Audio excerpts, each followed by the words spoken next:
Welcome to The Explainer. Today, we're going to uncover the fascinating and honestly kind of unnerving reality behind the scientific facts and everyday measurements we just take for granted.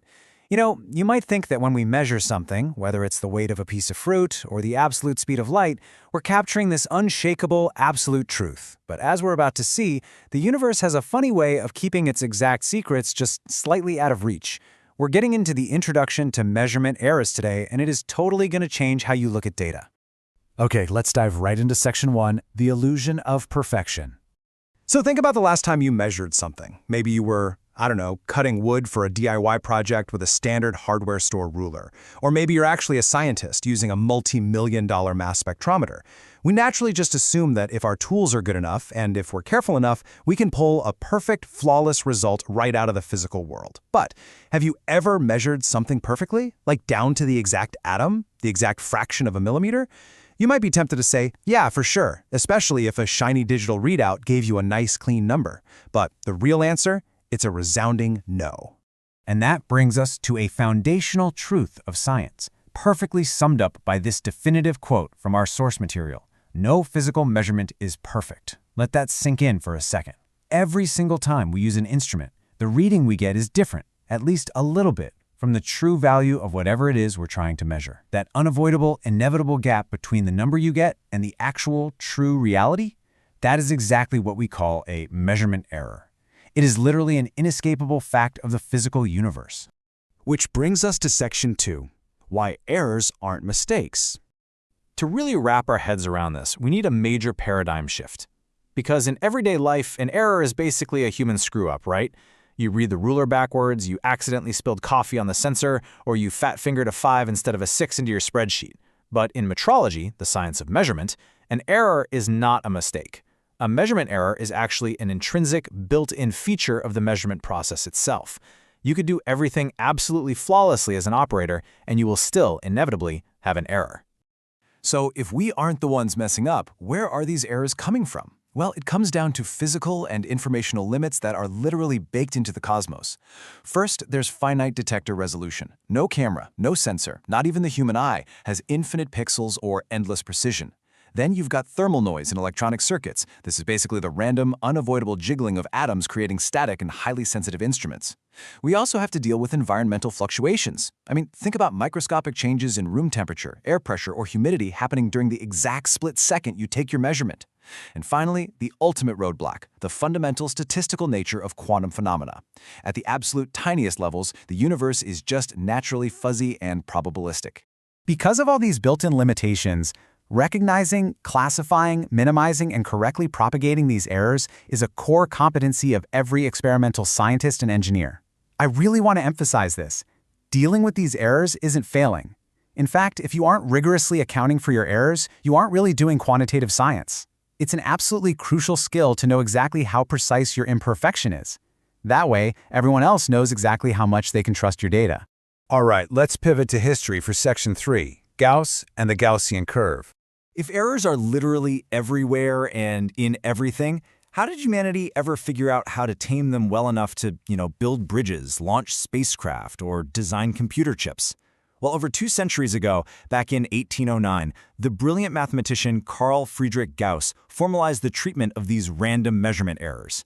He tackled this massive problem head-on, deriving the method of least squares and showing that the normal distribution, what we lovingly call the Gaussian curve or the bell curve, is the natural mathematical descriptor of random errors.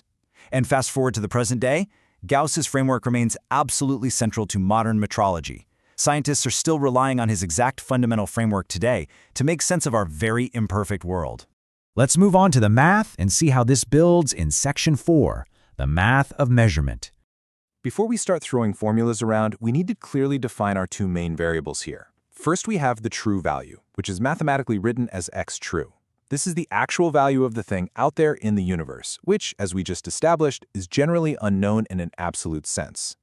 Then we have the measured value, or xmes. This is simply the recorded result of a single measurement that you take with your specific instrument at a specific moment in time. These 2 foundational variables are the absolute basis for everything that follows. Okay, so there are 3 primary ways we quantify error in science. First up is absolute error. The formula here is beautifully straightforward. It's just the measured value minus the true value. That gives us the raw physical difference. But honestly, raw differences don't tell the whole story. I mean, an absolute error of 1 inch is massive if you're measuring the length of a microchip, but it's practically nothing if you're measuring the distance between New York and London. Context matters, and that is exactly why we need relative error. Here, we take that absolute error we just found and we divide it by the true value.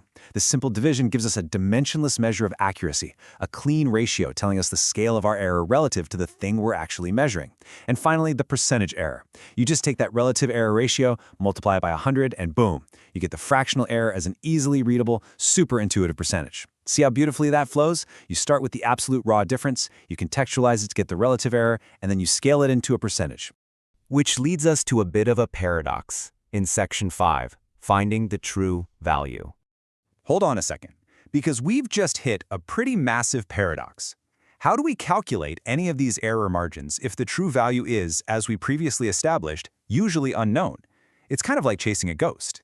If we can't ever perfectly capture X true, how can we possibly subtract it from our measured value to find the error? Well, the reality is the true value is seldom known exactly. But this is exactly where master reference standards step in to basically save the entire scientific enterprise. To ground all this abstract math in the real world, we rely on some absolute heavy-hitting institutions. Around the globe, we have national metrology institutes that are tasked with maintaining what we call primary standards. We're talking about incredibly prestigious government labs, places like NIST in the US, PTB in Germany, and NPL in the UK.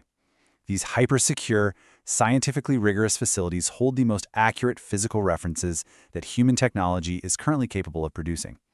Their measurements serve as these highly reliable approximations, and all of our everyday instruments are calibrated against them. They are literally as close to the elusive true value as humanity can possibly get.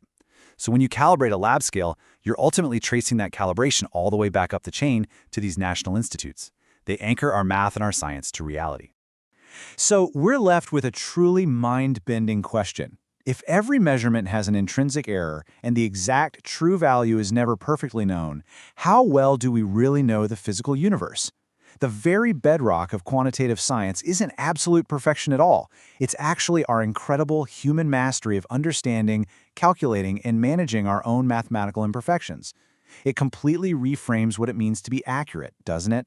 Thank you so much for joining me on this explainer. Keep learning, keep questioning the numbers around you, and I'll catch you next time.